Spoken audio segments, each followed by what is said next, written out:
কিন্তু ওবায়দুল্লাহ ইবনে জিয়াদ সে আমাকে মারতে চায়, সে আমার সাথে যুদ্ধ করতে চায়। তোমরা আমার আহলে বায়াত যারা আছো, তোমরা নিরাপদে তোমরা কোন জায়গায় আশ্রয় গ্রহণ করো, কারণ ওবায়দুল্লাহ ইবনে জিয়াদ তোমাদেরকে চায় না, বরং চায় যে আমার মাথাটা নেওয়ার জন্য, আমাকে দুনিয়া থেকে বিদায় করার জন্য ওবায়দুল্লাহ ইবনে জিয়াদ চাইতেছে। হযরত হুসাইন রাদিয়াল্লাহু তাআলা তখন তার সমস্ত আহলে বায়াতকে এই কথা যখন বলেছিলেন, তখন আহলে বায়াতরা জবাব দিয়েছিল, হুসাইন, আমরা আপনি যদিও বলতেছেন যে আপনাকে ছেড়ে আমরা কোথায় পলায়ন করবো, আমরা নিজে আশ্রয় ছেড়ে নিব, আমরা যদি এইখান থেকে পলায়ন করে আমাদের জীবনকে বাঁচিয়ে নেই, তাহলে কাল কিয়ামতের ময়দানে সরকার কোয়ালো হযরত মুহাম্মদ রাসূলুল্লাহ সাল্লাল্লাহু আলাইহি ওয়াসাল্লামের দরবারে আমরা কি করে আশ্রয় দিব?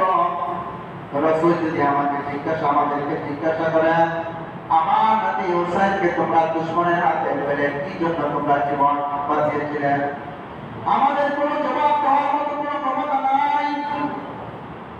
তখন হুসাইন রাদিয়াল্লাহু তাআলা বারবার তাদেরকে বলতেছেন, তারা তার কথা মানে নাই। এক পর্যায়ে যখন রাত্র হয়ে যায়, হুসাইন রাদিয়াল্লাহু তাআলা একটা ভাষণ দিলেন।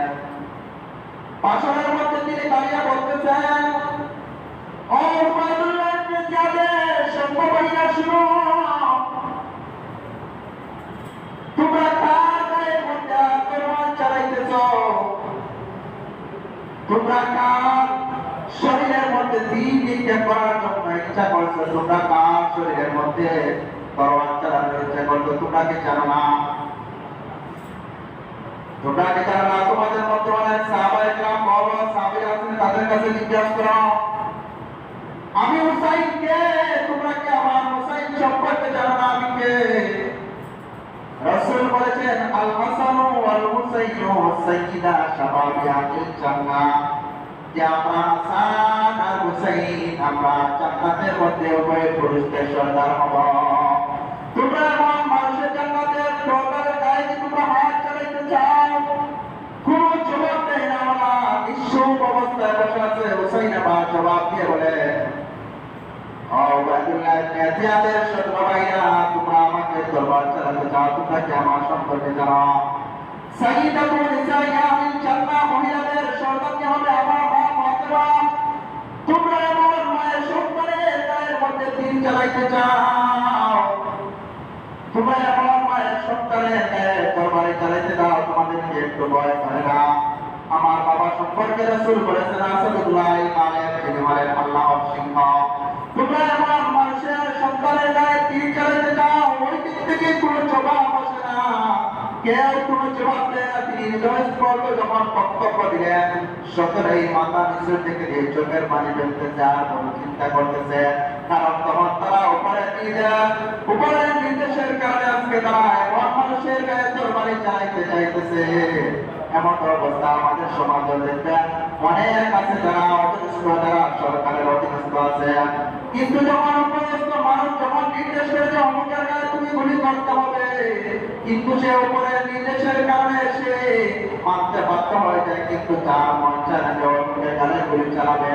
কিন্তু যখন গুলি চালিয়ে দেয় তখন মনে মনে চিন্তা করে রাখতে যখন হয় কাজ যে আমার জীবনের সবচেয়ে মনে হয় বড় ভুল করেছে আমি এই গুলিটা চালিয়ে। এই জন্য ওবায়দুল্লাহ ইবনে জিয়াদের সৈন্যবাহিনীরা কোনো জবাব দেয় না। হুসাইন রাদিয়াল্লাহু তাআলা তখন তাঁবুর ভিতরে চলে গেলেন। যাওয়ার পরে তিনি ডাকতে বললেন, আমাকে কিছু সময় দাও, আমি যেন আল্লাহর কাছে আমি সামনে দাঁড়িয়ে আল্লাহ তাআলার জন্য আমি কিছু তাসবিহ তাহলিল করতে পারি। হতে পারে আমার জীবনের শেষ দিন, আমি হয়তো আর কোনদিন আমার রবের সামনে দাঁড়িয়ে আর তাসবিহ পড়তে পারবো না, হয়তো আমার আজকে শেষ দিন, আমাকে সময় দাও, আমি কিছু আল্লাহ তাআলার কাছে সামনে দাঁড়িয়ে আমি নামাজ পড়ি। হুসাইন রাদিয়াল্লাহু তাআলা নামাজ পড়েন সারা রাত পর, যেমন তিনি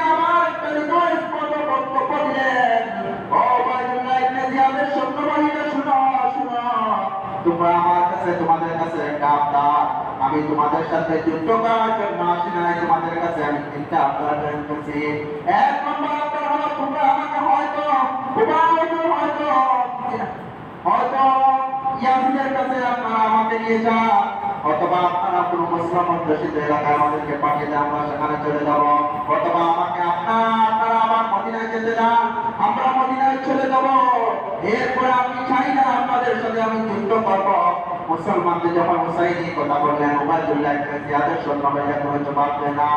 সকাল হয়ে গেছে, সারা রাত হুসাইন ইবাদত করতে যখন তিনি একটু তন্দ্রাচ্ছন্ন হয়ে গেছেন, হঠাৎ করে দেখেন তন্দ্রাচ্ছন্ন অবস্থায় আল্লাহর পয়গম্বর হুসাইনকে স্বপ্নে দেখা দিয়েছেন, হুসাইন আমি তোমার জন্য অপেক্ষা করতেছি, তুমি আমার কাছে আজকে চলে আসবা।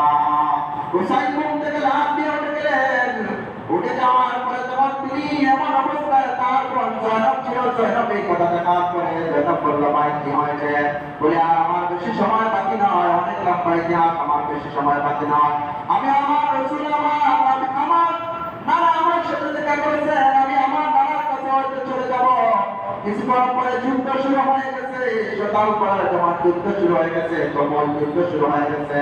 ভাই ভাইকে মারতেছে, চাচা বাকিটাকে আমার পালে তোর মারতেছে, তখন যুদ্ধ একে করে 40 থেকে 42 জন পুরুষ ছিল, সকলেই যুদ্ধের মধ্যে যখন শহীদ হইতেছে, এমন ভাবে দেখতেছেন হুসাইন একে করে শহীদ হয়ে যাচ্ছে। হুসাইনের যখন পড়া চলে এসেছে, তখন হুসাইন ঘরের ভিতরে তাঁবুর ভিতরে চলে যাওয়ার পরে বিবির কাছে বলতেছে, বিবি আমার সময় গেছে। তাহলে ভাইয়ের নারীদেরকে একত্র করে বলতেছেন, আমার সময় এসে গেছে, আমি হয়তো আর দুনিয়ার মধ্যে জীবিত থাকবো না, আমি তোমাদের কাছ থেকে ক্ষমা চেয়ে নিচ্ছি, আপনারা আমাকে ছেড়ে দেন। আর আমার যখন আমি শহীদ হয়ে যাব, আমার দেহকে নিয়ে আপনারা কোনো কান্নাকাটি করবেন না। এমনই ভাবে এই অবস্থায় যখন বিদায় নিয়ে হুসাইন তাঁবু থেকে বাইরে হইতেছিলেন, হুসাইন রাদিয়াল্লাহু তাআলা আনহুর স্ত্রী ডাকতে বলে, হুসাইন আপনার কাছে একটা আবদার, আমার যে আমরা তো পানির অবস্থায়, বিপাশার্ত অবস্থায় আমরা দিন কাটতেছি মরুভূমির মধ্যে, আমার একটা সন্তান, ফুলের একটা সন্তান, ওই সন্তানটা পানি শূন্য অবস্থায় সে মারা যাইতেছে, আপনি পারলে একটু পানি ওই সন্তানকে খাওয়ানোর চেষ্টা করেন। হুসাইন তার সন্তানটাকে নিয়ে যখন যুদ্ধের ময়দানে দেখাইতেছে, হাতের মধ্যে নিয়ে বলতেছে, উবাইদুল্লাহ ইবনে জিয়াদের সৈন্যবাহিনীরা শুনো শুনো, আমার এই সন্তান পানির জন্য সে মৃত্যুবরণ করতেছে, তার কোনো অপরাধ নাই, আমাকে একটু পানি খাওয়ানোর সুযোগ দেন আমার সন্তানকে। তখন অনেক লম্বা ইতিহাস, উবাইদুল্লাহ ইবনে জিয়াদের সৈন্যবাহিনীরা ওই নিষ্পাপ শিশুর মধ্যে তারা এই নিক্ষেপ করলো। এই নিক্ষেপ করার সঙ্গে সঙ্গে ওই সন্তানটা মৃত্যুবরণ করলো। মৃত্যু শহীদ হওয়ার পরে হুসাইন তার ওই সন্তানটাকে মায়ের কাছে নিয়ে বলতেছেন, মা আমার স্ত্রী আইনের আপনার সন্তান জীবনের পানি পান করেছে, আল্লাহ হুসাইনকে তার জীবনে, হুসাইন আমার সন্তানকে জীবনের পানি পান করে দিয়েছে, আর কোনদিন ওই সন্তান আপনার কাছে আর পানি চাইবে না, ওই সন্তান কোনদিন আপনার কাছে আর পানির জন্য ডিস্টার্ব করবে না, ওই দিন আপনার সন্তান। তাঁবুর ভিতরে কান্নার রোল পড়ে গেছে। হুসাইন রাদিয়াল্লাহু তাআলা তাঁবু থেকে বের হয়ে যখন তিনি ওই শত্রু বাহিনীদের থেকে রওনা হয়ে গেছে যুদ্ধ করার জন্য, কেউ সাহস হয় না হুসাইনকে তাকে মারার জন্য। তিনি তখন কারবালার প্রান্তরে কুরআন নবীর কাছে পানিকে হাতের মধ্যে নিয়ে খাবার জন্য সন্তানের কথা স্মরণ হয়ে যায়, পানি আবার ছেড়ে দিয়ে আবার যুদ্ধের ময়দানে চলে আসে। হুসাইন রাদিয়াল্লাহু তাআলা আনহুকে তারা এমন ভাবে তীর করতেছে, কিন্তু কেউ তার উপরে আঘাত করার মতো ক্ষমতা নাই।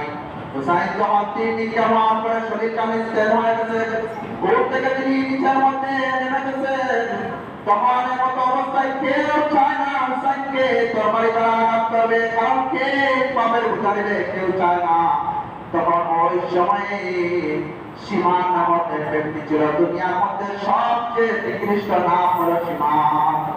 ওই সীমানটা কে বলছে, উবাইদুল্লাহ ইবনে জিয়াদের সৈন্যবাহিনীরা, তোমরা এমন অবস্থায়, তোমরা শত্রুমুক্ত অবস্থায় তোমরা চলতেছ, এভাবে চললে তো হুসাইনকে শহীদ করা যাবে না, তোমরা তাড়াতাড়ি তার উপরে নিক্ষেপ করো। আবার এমন অবস্থায় তীর নিক্ষেপ হলো।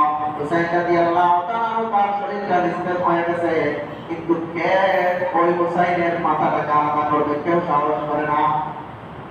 ওই সীমান যখন হুকুম করে তিনি তার মধ্যে রওনা হয়, ওই সীমান্তার তরবারি দ্বারা হুসাইন রাদিয়াল্লাহু তাআলা আনহুর মাথাকে দুই টুকরা করেছিল। অথবা সিনান নামে এক ব্যক্তি ছিল যে হযরত হুসাইনের কল্যাণে আলাদা করেছিল। এই হুসাইন রাদিয়াল্লাহু তাআলা কল্যাণে যখন আলাদা করে নিয়েছিল তখন এই হুসাইনকে উবাইদুল্লাহ ইবনে জিয়াদ ইয়াজিদের রাজ দরবারে এই মাথাটাকে প্রেরণ করে। আর এই যে সমস্ত শরীর ছিল এই শরীরটাকে তারা উঠে পিছনে বেঁধে তারা হুসাইন রাদিয়াল্লাহু তাআলার সমস্ত শরীরটাকে মাটির সাথে মিশিয়ে দিয়েছিল উটের পাওয়ার পরিমাণ। মুসলমান, আমার এটা বলার উদ্দেশ্য হলো আমরা ইতিহাস জানলাম এই হুসাইন রাদিয়াল্লাহু তাআলা আমার মাথাকে যখন ইয়াজিদের রাজ দরবারে 9 দিন পর্যন্ত লটকানো ছিল। হুসাইন রাদিয়াল্লাহু তাআলার মাথা 9 দিন পর্যন্ত ইয়াজিদের রাজ দরবারে লটকানো ছিল। এটা মানুষকে দেখানোর জন্য যে যারা ইয়াজিদের বিরুদ্ধে কোনো কথা বলবে তা এমন করে নিতে পারবে।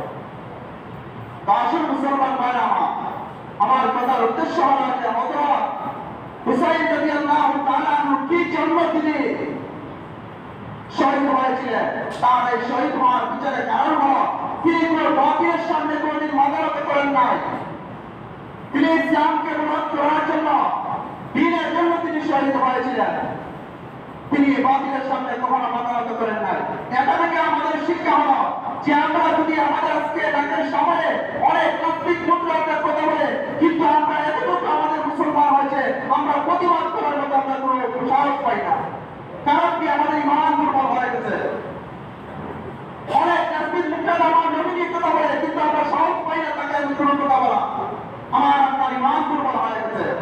এই জন্য আমরা হুসাইন রাদিয়াল্লাহু তাআলা আনহুর এই ইতিহাস থেকে আমরা এটা শিক্ষা গ্রহণ করি যে আমাদের সামনে কোন নাস্তিক মুদ্রা বেরি আমার নবী সম্পর্কে ইসলাম সম্পর্কে কথা বলতে আমরা কখনো তাকে আমরা চাওয়া দিব না। আমরা কোনোদিন তার সাথে মতামত করবো না।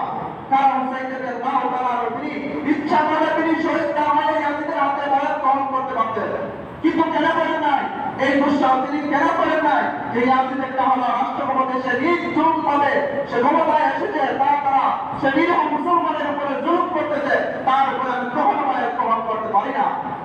এই জন্য মুসলমান আমরা এটা থেকে শিক্ষা গ্রহণ করলাম যে আমরা কোনোদিন যেন আমরা বাতিলের সামনে কখনো মাথা নত না করি। এটা আমরা হুসাইন রাদিয়াল্লাহু তাআলা থেকে শিক্ষা গ্রহণ করলাম। আশুরার সামনে আসতে যে 10 মুহররম আমরা চেষ্টা করবো। আমি গত জুমাবারে বলে দিয়েছি আমরা 2টা জানার জন্য আগামী মঙ্গল বুধবার হলো মেইন আশুরা 10 তারিখ। এই জন্য আমরা হয়তো মঙ্গল বুধ অথবা বুধ বৃহস্পতি 2টা মিলিয়ে রাখবো। আর এখানে অনেক আলোচনা আছে। এই জন্য আমরা চেষ্টা করবো রোজার রোজার অনেক ফজিলত শুকরিয়া হিসাবে আমরা আশুরা দিলে এই 2টা রোজা রাখার চেষ্টা করবো। আল্লাহ রাব্বুল আলামিন আমি যে আলোচনা করলাম আল্লাহ রাব্বুল আলামিন যেন আমাকে এগুলোর উপরে আমল করার তৌফিক দান করেন এবং সাথে সাথে আপনাদেরকে যেন আমল করার তৌফিক দান আমরা শুকরে বলি আমিন। ওয়া আখিরু দাওয়ানা আলহামদুলিল্লাহি রাব্বিল আলামিন।